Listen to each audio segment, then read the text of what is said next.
الحمد لله رب العالمين والصلاة والسلام على سيد الأنبياء المرسلين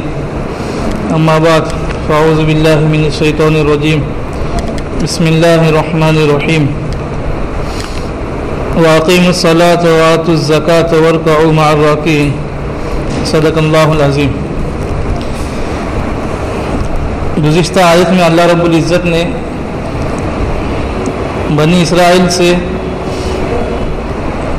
ایمان کا مطالبہ کیا تھا اور ان کو یہ آیت کے ذریعے سے بتلایا گیا کہ ہماری نعمتوں کو یاد کرو اور اس کے شکریہ کے تقاضے میں یہ بات ہے کہ تم جو ہے ہماری فرما برداری کرو اور اس کتاب پر بھی ایمان لاؤ جو کتاب اب نازل کی گئی ہے، جس کے اندر تمہاری کتابوں کی یعنی تورات اور انجیل کی بھی تصدیق ہے۔ اب اس آیت کے اندر اللہ رب العزت ان سے درست اعمال کا مطالبہ کرتے ہیں اور اعمال میں سب سے افضل جو عمل ہے اسی کا پہلے حکم دیتے ہیں، وَأَقِیمُوا الصَّلَاةَ اور نماز قائم کرو۔ تو نماز چونکہ تمام اعمال میں سب سے افضل عمل ہے، اس لیے پہلے اس کا حکم دیا گیا۔ اور چونکہ نماز کے بارے میں ہم جانتے ہیں،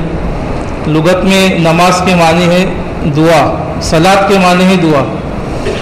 اور اصطلاح میں صلاۃ کہتے ہیں اس عبادت کو جس کو ہم نماز کہتے ہیں۔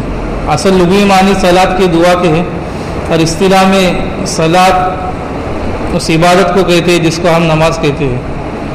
تو یہاں پر اللہ رب العزت نے نماز سے قائم کرنے کا حکم دیا۔ ہم دیکھیں گے شروع سے جو آیتیں گزری ہے، یہ سورہ بقرہ کی آیت نمبر 43 ہے۔ نماز کا ذکر تو آیا شروع میں، جیسا کہ متقین کی صفات بیان کی گئی کہ وہ یقیمون الصلاۃ، وہ نماز قائم کرتے ہیں۔ اس کے بعد نماز کا جو حکم آیا ہے وہ یہ پہلی آیت ہے جس میں نماز کا حکم آیا ہے، پھر آگے اور بھی آیتیں ہیں لیکن شروعات یہاں سے ہوتی ہے۔ تو اللہ رب العزت نے فرمایا کہ نماز قائم کرو، جس کے اندر خاص اقامت نماز کا حکم دیا گیا۔ نماز قائم کرو یعنی 5 وقتہ نماز کو اس کے مقررہ وقت پر با جماعت ادا کرو، اس کا نام ہے اقامت صلاۃ۔ ورنہ اللہ فرما سکتے دیکھیں نماز پڑھو۔ جتنی مرتبہ بھی قرآن مجید میں نماز کا حکم آیا ہے ان میں تقریباً تمام میں اقامت کا لفظ آیا ہے، یعنی نماز قائم کرو، 1-2 مرتبہ صرف نماز پڑھنے کا تذکرہ آیا ہے۔ تو اقامت کے معنی یہی ہے کہ نماز کی آداب کی مکمل رعایت کرتے ہوئے وقت مقررہ پر جماعت کے ساتھ 5 نمازوں کو پڑھا جائے۔ اور اس کے علاوہ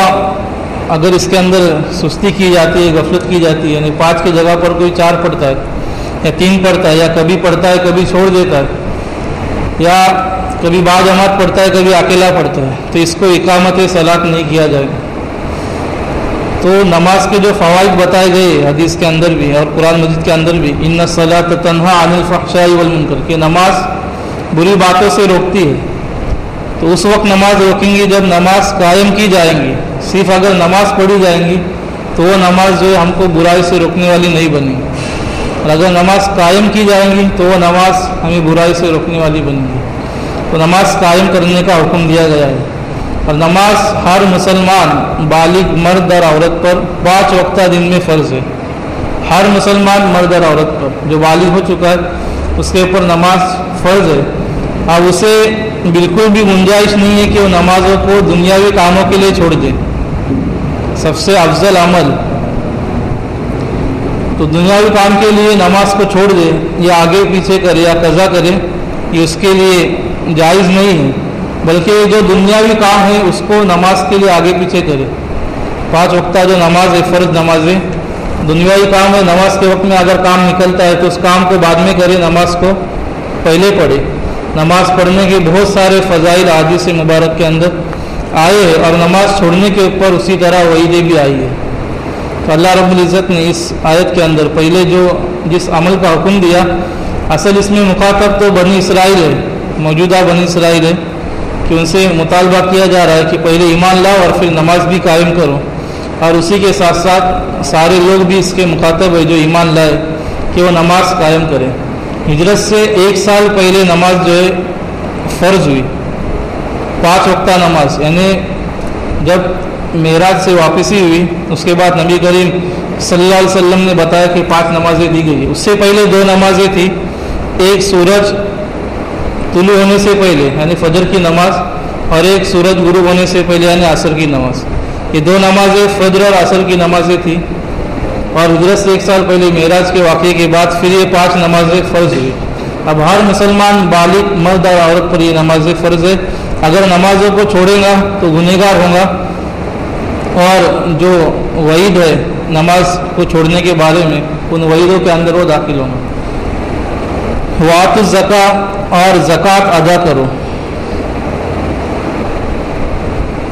تو نماز جو ہے یہ انسان کی بدنی عبادت ہے جس سے آدمی اس کو اپنے بدن سے انجام دیتا ہے، اور آگے اللہ رب العزت نے مالی عبادت کو ذکر کیا کہ اپنے مال کی زکوٰۃ ادا کرو۔ زکوٰۃ جو ہے ہجرت کے دوسرے سال فرض ہوئی